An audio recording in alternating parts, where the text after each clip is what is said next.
gets you into a hypnotic state. That's how they're designed.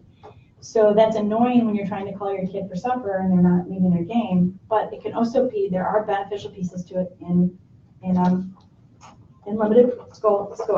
So because can be really relaxing, and you think it wouldn't be, especially some of the really active games, but it's pretending to be somewhere else. The repetitive activity, the allowing yourself to leave where you are and be somewhere else for brief periods of time can be helpful.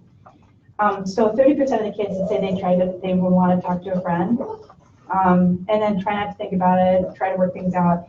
But some of the pieces were a little bit more concerning in this study. Of course, there are things that kids do to calm themselves or to make themselves feel better that aren't as healthy, like wanting to eat something or lose their temper or cry. Not that none of those things are not good or helpful, they are to a certain degree. But it was interesting that the kids themselves already understood what they needed to do was to play reactive. They themselves understood that.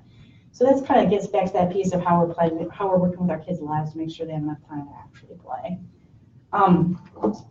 So they also on this poll asked them what they were most stressed out by. So what do you guys think they were most stressed out by? You would think, right? No, guess again. What's the other thing kids freak out the most? Eating dinner. School. It's school. So everything about school, grades, school, homework, the whole thing, school was 36% of that was their main fear was that, or the main thing that stressed them out. And then family, and then friends, peers, gossip, teasing, that kind of thing. So when you think about it, those are all social connections anyway too, and that's really where a lot of our stress holds. So our stress, our anxious moments, because we're feeling that loss of control in those social situations. So when you're teaching your kids how to help self-calm themselves for whatever technique works well with them, that's going to put them in a better place in their social settings for the things that they fear the most anyway. So we covered a lot of stuff. Does anybody have any questions right now? There's more things I can show you on these. So when you guys were thinking about coming here tonight, probably in your head, you were thinking about some situations of just in general when kids are anxious. Is there anything specific that anybody want to share now? Or we'll also we'll cut off our time a little bit just to make sure we have that time to do that too. All right, think on that. Actually, what? Oh, my 3-year-old has just started.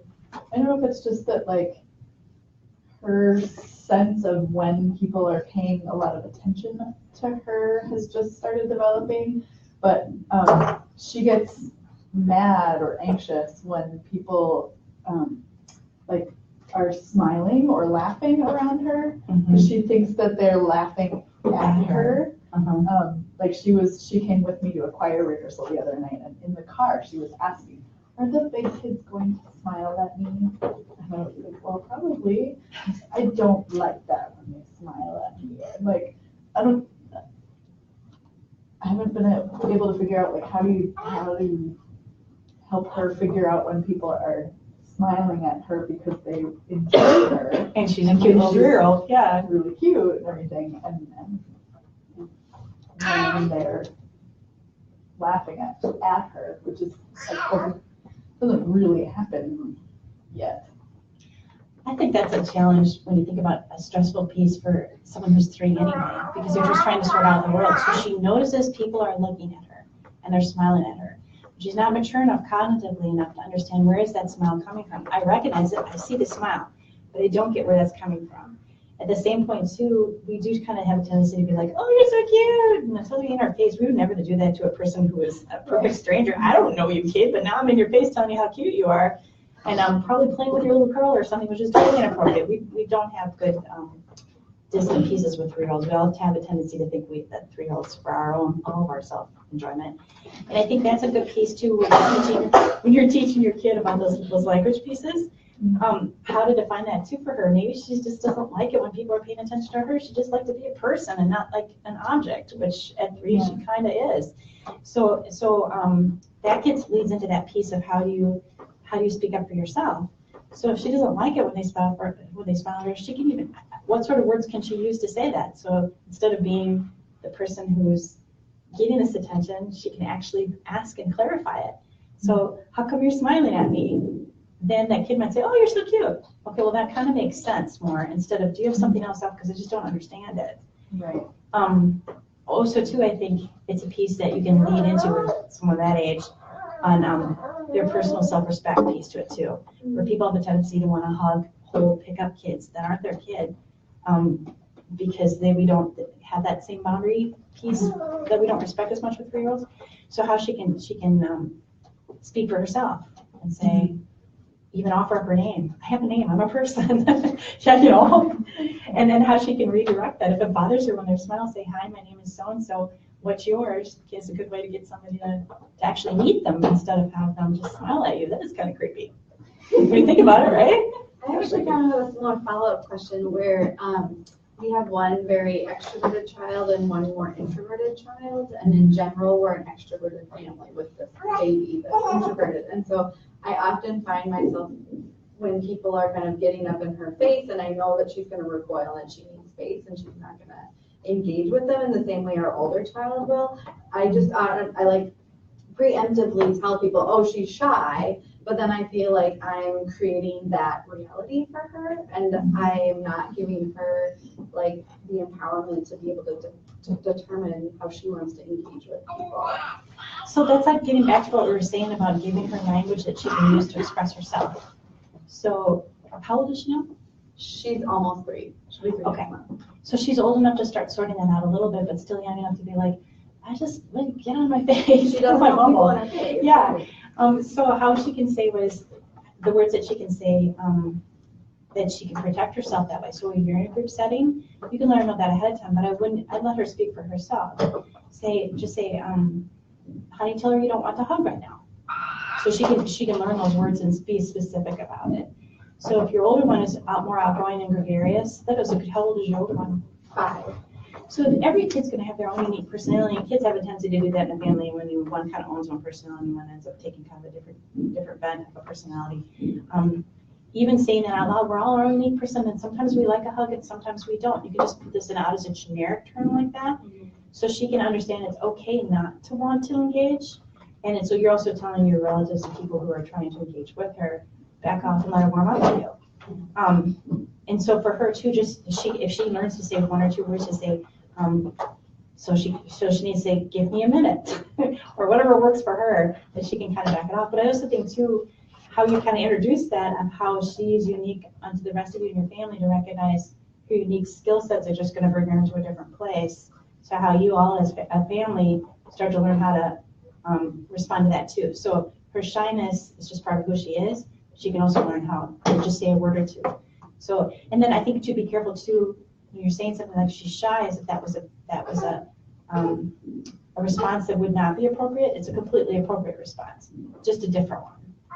So when you're figuring out how you want to say that too, she's one who likes a few moments before she gets to get a chance to talk with you. Instead of she's shy, it sounds like you're explaining something away for her rather than saying she prefers it when she gets a few more moments to get to know who people are before she starts to engage. So hey, how about those cupcakes? Those look good. It's just something so that they're giving her language that she can use for that for her future too. When you think about herself, when you're parenting them at this age, but you're parenting them for when they're older. You're parenting her for when she goes to the party in first year dorm room. That she's going to tell her friends, yeah, just let me sit here for a little bit. I got to kind of get a feel for this room first. So she'll already have those language before she gets there, right? So you're teaching her how to help deal with that, with her uniqueness in your family that makes her even more unique. So these are good questions, you guys. I think it's a challenge when you think about it anyway, because it's hard to feel like you're going to be changing your child's, anything you do or say right now will be the wrong thing. I think that's the very thing you want to step back away from. Just your being present, trying is what kids really like the most. They don't really care what you do or say in the long run. What matters is that you were there and you were present and you tried. That matters more to them than anything else. So to fast forward, I'm bringing my own kids back into this again. It's a lot of fun when they get to be in their 20s. I'm just saying. But my daughter, who's very astute, she was noticing when it's a common thing to talk about when you're in college, to chat with each other what your family scenarios were like, what was like growing up, what were your experiences. And the thing that kids mostly appreciates at that age when they can reflect back on it is not what you did specifically, it was just that you were there. that you showed up for the things that were important to them, you were present, you listened to them, and you paid attention to them even when they were not pleasant to be around. You were still there. That's really the thing that's the most important thing. And I know that seems hard to like get your head wrapped around that, but I think that's the part with stress when you're dealing with it. We can just stress ourselves out so much trying to support our kids that we actually end up inadvertently stressing them out more, that there's an expectation of what we should or shouldn't do, where I think we're all just kind of figuring this out as we go along. And there is no one way to do anything. Every kid's so uniquely different that it's a matter of trial and error and paying attention, but being present is probably the most important thing. So as parents, when you think about some of these things, I think it's nice to have stuff around you that's reminding you of something that gives you that peace when you're busy doing a very difficult job of parenting, so that you're letting yourself off the hook if you lost it like 10 times that day, because I would say I've lost it a lot more times every day, that you're not the worst person in the world, that you yourself are feeling stressed out. So something for yourself to remind yourself it's okay to feel that. What you want to do is pay attention to it and figure out where that's coming from. But maybe I should just stop worrying about cleaning the house, because who cares anyway, and let's just all go outside and play, because this was stressing us all out.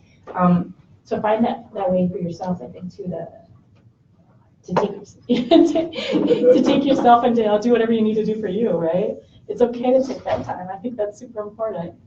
So, so now for anybody else have any other thoughts that they wanted to bring up? Because I think this is really helpful for other families when they get to hear this stuff from you guys. This makes it more real anyway. Question. Yeah. So I've got an almost 4-year-old, and our family's recently separated, and she's very scared Mom's gonna leave her now. Like, stuck to me like, how can I help reassure her that yes, Dad's gone, but he's not gone, and Mom's not going anywhere? That is a really good question. When we think about it too, back to the difference between what's anxiety and what's normal anxiousness. She's anxious for an appropriate reason. Right. That makes logical sense. And she's still in that age where she's old enough to know there's been a change, but not old enough cognitively to understand and sort it all out. Right. So you have already hit onto it. I think you already know the answer to that. When you find a way to help her by giving the words that she understands so she can express herself when she's frustrated at, but also too, it sounds like you both are working together to make sure that there's some consistency there, something she can count on. So, fortunately or unfortunately, this is such a common experience for young families. I would definitely look for books. One of the things I think helps most with something like that is because this is a situation where you currently are under stress as well. So to start talking about it makes you feel horrible because you feel like you're being a horrible parent because this has happened and you can't protect her from it. But if you use a book to have that explained, if you're talking about characters in a storyline, it's so much easier to talk about it. Because then she can talk about the kids that are in the book. How did they feel that way or not feel that way? What did they do or not do to help them? What could she do or not do to help her? So as you guys are going through this, I think too, that's one of the things to think about parenting, that even though you're not together anymore, if you're still together as parents, she'll be fine.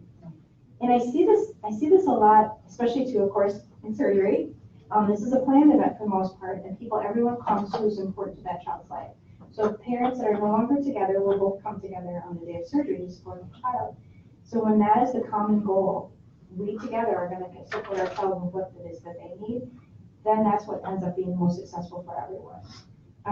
So she's still a common goal. So when you find a way to communicate with that, so she's got that consistency as much as you can give it to her. Yeah, but I think also too, when you think about any event that happens in our lives, she's gonna, even if everything in her life was not different, it stayed on that same track, she would still go through hard times with a friend who wouldn't talk to her anymore, or an illness of a classmate, or something else that you can't control anyway. She's going to have hard times regardless. Hard times are part of living. So as parents, when we give them the gift of helping them figure out how they're going to deal with their stress, I also see a lot of times kids who've had a loss or a change when they were really young, if they figured out how to work around it, they're so much more capable of handling other things that come their way later. So when you're thinking through this on what you can do to be supportive not only of her, but of each other as parents, and of yourselves as individuals, you'll have taught her so much more and had it not happen to you. So as hard as that is, I think we have to let ourselves off the hook that there was never going to be a childhood without grief. There was never going to be a childhood without anxiety or anxious moments. That can't happen, or should it? So it's just when those moments come up, what we do with them as parents and as individuals is going to play out for the rest of our life. So you're already in a situation where you're thinking it through, you've got your head above the game. So for her, when she's afraid about you leaving, I think some of the things, little things that help just with that, just for like little hints. Kids that age are still that magical thinking of coming and going. There's a lot of good books about that. But I think also too, if she's gonna be with her dad and not with you, if she gets to take a part of you with her and say when she's away from dad, I know this seems really odd, but it works really good for kids this age to grab your hairbrush, a shoe or a slipper or something. When she gets to take that with, she knows she's coming back to you because that's a really important part. It's your hairbrush or something like a shoe or something that you're gonna want that one. Something that I want back. Yeah, it helps tie that together, that continuity, and saving when she's with you and not with dad. So, I don't know, something important in his, a mitten or something. It doesn't matter what it is. But help her figure out what that is that she wants so she can be responsible for that and take it back when she goes to see that parent again. So then that gives her the thread that people come and go, stuff comes and goes. But in her situation, you know it's gonna come back together again. It's not as if there was a loss or there's a death where you can't guarantee that, but this one you can't guarantee. So when you guys too, as a couple, see that how much more she thrives when you get a chance to do that, it's so much easier to parent as a couple that way too. So it's a really good question. So she's in a good place. She's got a good mom. I hope so. Yep. And